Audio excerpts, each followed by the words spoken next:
Class 10th की maths के most important questions जो आपको ज्यादा नंबर स्कोर करने में हेल्प करेंगे। आज जो क्वेश्चंस हम डिस्कस करने वाले हैं वो कंप्लीट बुक के होंगे, यानी जो बुक रहेगी आपकी उसमें से सारे इंपॉर्टेंट क्वेश्चंस मैं आपको इस वीडियो में बताने वाली हूँ। So without getting any further delay हम इस वीडियो को स्टार्ट करते हैं।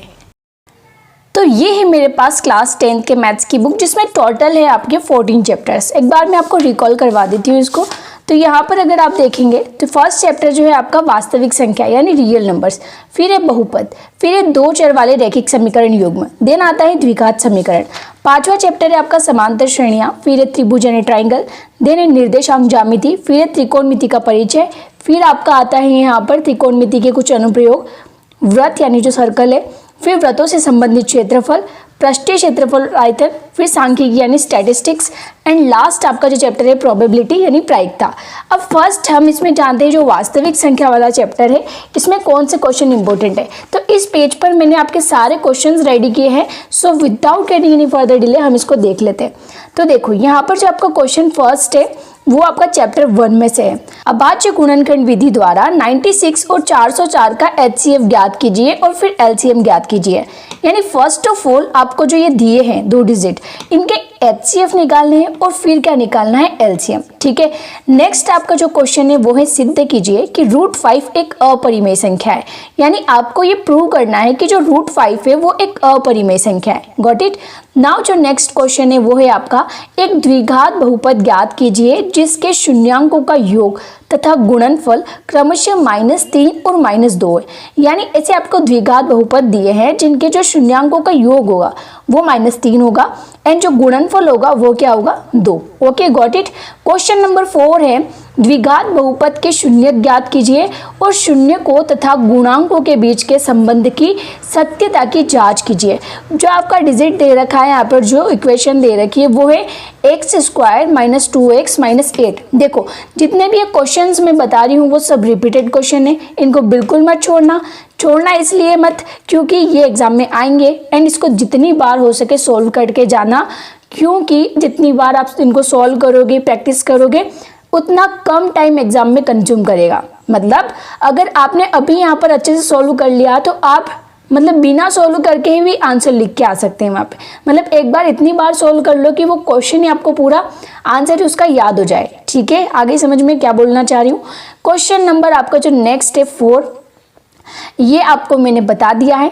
इसके नेक्स्ट क्वेश्चन 5 देखते हैं। ग्राफ द्वारा समीकरण युग्म की जांच कीजिए। यानी आपको समीकरण दी है, इसका आपको ग्राफ चेक करना है। x + 3y = 6। नोट करते जाना सारे question. 2x - 3y = 12। Okay, question number जो 6 है वो है प्रतिस्थापन विधि द्वारा निम्न रैखिक समीकरण युग्म को हल कीजिए। जो आपकी समीकरण दे रखी है वो है 7x - 15y = 2, x + 2y = 3। Now move to next page जो है पेज नंबर 2। फर्स्ट हमने डिस्कस कर लिया जिसमें हमने ये क्वेश्चंस देखे, टोटल 6 क्वेश्चन इस पर देखे। नाउ 7 क्वेश्चन यहाँ से स्टार्ट करते हैं जिसमें आपका दिया है क्वेश्चन फर्स्ट, जांच कीजिए कि यह निम्न द्विघात समीकरण है या नहीं। मतलब आपको चेक करना है कि जो समीकरण दिए हैं ये द्विघात समीकरण है या नहीं। यहाँ पर दिया है x + 1 का होल स्क्वायर है ना = 2x - 3, ये काय में कोष्टक में। देन आपका क्वेश्चन सेकंड है x³ यानी x की घात 3 - 4x² - x + 1 = x - 2 का होल क्यूब यानी इसकी घात 3। ओके, क्वेश्चन नंबर 8 है, नोट करना। द्विघात समीकरण x² - x - 2 = 0 के मूल ज्ञात कीजिए। यानी 0 के इक्वल रखना, वो वाली प्रोसेस इसमें होगी और ये आपको सॉल्व करके देखना है बार बार। Then move to next question. Question number 9, दो क्रमागत धनात्मक पूर्णांक ज्ञात कीजिए जिनके वर्गों का योग कितना 365 हो। देखो एग्जाम में जितने भी नंबर के क्वेश्चन बनेंगे वो आपको डेफिनेटली जो बता रही हूँ वो करने हैं। रिपीट इस बात को इसलिए कर रही हूँ क्योंकि जितनी बार आप इनको सोल्व करोगे उतना अच्छा आपके लिए अच्छा है, क्योंकि उतना कम टाइम आपके एग्जाम में कंज्यूम होगा। ओके, फिर क्वेश्चन नंबर 10 है, क्या संख्याओं की सूची 5, 11, 17, 23 का कोई पद 301 है और क्यों। मतलब इस वाली सूची में आपको बताना है अगर 301 जो संख्या आ जाती है आपकी तो उसको बताना है कि ये क्यों है। ओके, क्वेश्चन नंबर 11 है आपका, निम्नलिखित समांतर श्रेणियों का योग ज्ञात कीजिए। 2, 7, 12 और 10 पदों तक। फिर -33, -33, -29, 12 पदों तक। ओके, फिर आपका मोस्ट इंपोर्टेंट क्वेश्चन आता है ये, आकृति में DE समांतर BC है, इसका EC ज्ञात कीजिए। यानी जो DE है वो किसके समांतर है? BC के, इसका आपको EC निकालना है। आ गई? तो ये वाला पेज आपका कवर हो गया, page number 2, page number 1। Now move to page number 3 जो कि है ये। यहाँ पर हमने 12 पे एंड किया था, इसमें आप देख सकते हैं क्वेश्चन नंबर 12 पे हमने एंड किया। अब पेज नंबर 3 पर हम क्वेश्चन नंबर 13 को डिस्कस करते हैं। ये है, बिंदुओं के दिए गए युग्मकों के बीच की दूरियां ज्ञात कीजिए। कौन से बिंदु दे रखे हैं? 2, 3 एंड 4, 1। क्वेश्चन नंबर 14 है, एक समकोण त्रिभुज ABC में जिसका कोण B समकोण है, यदि tan = A है तो सत्यापित कीजिए कि 2 sin A cos A = 1 है। ये आपको करना है ना। बहुत इंपॉर्टेंट क्वेश्चन है। साथ में ये भी बहुत इंपॉर्टेंट क्वेश्चन है, यदि 3 cot A = 4 हो तो जांच कीजिए 1 - tan square A 1 + tan square A। आगे ये दिया है cos स्क्वायर, मतलब इसके बराबर क्या है? cos square A - sin square A है या नहीं, यानी ये दोनों बराबर है या नहीं। अगर आप इसको सॉल्व करोगे तो ये आता है कि नहीं आता है, आपको इक्वल करके देखना है। फिर आपका नेक्स्ट क्वेश्चन है, मान ज्ञात कीजिए 2 tan square 45 degree plus cos square 30 degree minus sin square 60 degree. मतलब आपको क्या करना है, इसकी वैल्यू निकालनी है और इन सबका कुछ ना कुछ मान होता है। अगर आपने अच्छे से मैथ्स पढ़ी होगी, अच्छे से टीचर ने जब पढ़ाया होगा तब पढ़ा होगा, तो आप इजीली इन क्वेश्चंस को कर लोगे। क्वेश्चन नंबर 17, अगर नहीं भी आता है तो डोंट पैनिक, आप जाके सॉल्यूशन देख लेना, यूट्यूब पे आपको मिल जाएंगे। देन सारे क्वेश्चन से बुक के ही हैं, कहीं बाहर से मैंने इसमें नहीं नोट किए, ये रिपीटेड क्वेश्चन है जो पहले पूछे गए। फिर यहाँ पर दिया है 1 + sin A 1 - sin A, root के अंदर है, equal to sec A + tan A, है ना। सारे नोट कर लो। क्वेश्चन नंबर 18 देखो, 1 + tan स्क्वायर है, ये tan sec sin थीटा जो भी है ये छोड़ के मत जाना, है ना। 1 + cot स्क्वायर है, कोष्टक बंद, equal to 1 - tan A upon 1 - cot A, कोष्टक बंद, ऊपर आया whole square 2 equal to tan square A। इन तीनों को इक्वल करना है, ठीक है, वो आपका आंसर रहेगा। नाउ क्वेश्चन नंबर 19 बहुत इंपॉर्टेंट है। फर्स्ट ऑफ ऑल इस डायग्राम को देख लेना। फिर यहाँ लिखा है 1.5 मीटर लंबा एक चिमनी से 28.5 मीटर की दूरी पर है, उसकी आंखों से चिमनी के शिखर का उन्नयन कोण कितना बन रहा है? 45 डिग्री। तो चिमनी की आपको क्या करना है? ऊंचाई ज्ञात करनी है। ये चिमनी है, इसकी आपको लंबाई ज्ञात करनी है। Got it. अब आपका जो थर्ड वाला जो पेज है वो कवर कर लिया। क्वेश्चन कहाँ एंड हो रहा है? लास्ट 19 क्वेश्चन, ठीक है। अब हम 20 क्वेश्चन देखते हैं। देखो 20 क्वेश्चन बड़ा भारी है पर सॉल्यूशन इतना ही इजी है इसका। भूमि के एक बिंदु P से यानी सरफेस पर एक बिंदु है P, है ना। फिर दिया है से एक 10 मीटर ऊंचे भवन के शिखर का उन्नयन कोण 30 डिग्री है। ये कितनी है? 10 मीटर ऊंचा है, उससे शिखर जो कोण बन रहा है वो कितना बन रहा है? 30 डिग्री का। भवन के शिखर पर एक ध्वज को लहराया गया और बिंदु P से ध्वज के शिखर का उन्नयन कोण 45 डिग्री, यानी यहाँ से तो 30 डिग्री बनेगा और जो झंडा है उसके शिखर से कितना बनेगा? 45 डिग्री। ध्वज दंड की लंबाई और बिंदु P से भवन की दूरी ज्ञात कीजिए।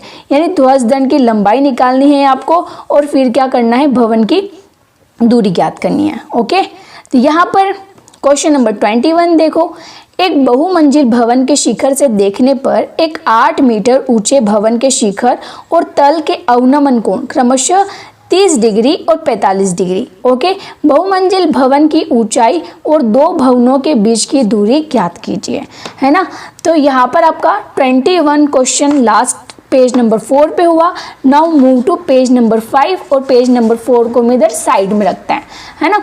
Now question number 5 question number जो 22 है 21 के बाद में यहाँ पर देखते हैं पेज नंबर 5 पर।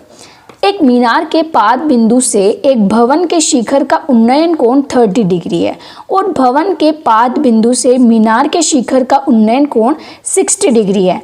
यदि मीनार 50 मीटर ऊंची हो तो भवन की ऊंचाई ज्ञात कीजिए। ये आपको ऊंचाई निकालनी है। फिर है आपका इम्पोर्टेंट, ये सर्कल वाले चैप्टर से है। केंद्र O वाले वृत्त पर बाई बिंदु T से दो स्पर्श रेखाएं TP तथा QT खींची गई है ना, QT TQ। ओके, आप QT हो पर यहाँ पे TQ है ना। सिद्ध कीजिए कि ये वाला मतलब आपको ये प्रूव करना है इतना सा। तो ये जो डायग्राम है ना, इसके अकॉर्डिंग इसको प्रूव करके दिखाना। ओके, यहाँ पर फिर दिया है क्वेश्चन नंबर 25, दर्शाए गए वृत्तखंड का क्षेत्रफल ज्ञात कीजिए। यदि वृत्त की त्रिज्या 21 सेंटीमीटर है और यहाँ पर कोण जो दिया है AOB इक्वल टू किसके बराबर है, 120 डिग्री के, ये है। ठीक है, ये और पाई की वैल्यू क्या दे रखी है, 22/7। तो पेज नंबर 5 पर हमने 24 तक क्वेश्चंस देखे। नाउ पेज नंबर 6 पर हम क्वेश्चन नंबर देखेंगे 25। तो देखो यहाँ पे 6 सेंटीमीटर त्रिज्या वाले एक वृत्त के एक त्रिज्या खंड का क्षेत्रफल ज्ञात कीजिए जिसका कोण क्या है, 60 डिग्री। फिर क्वेश्चन नंबर 26 है, रिपीटेड क्वेश्चन है सारे, बिल्कुल मत छोड़ना। एक खिलौना त्रिज्या 3.5 सेंटीमीटर वाले शंकु के आकार का है जो उसी त्रिज्या वाले एक अर्धगोले पर अध्यारोपित है।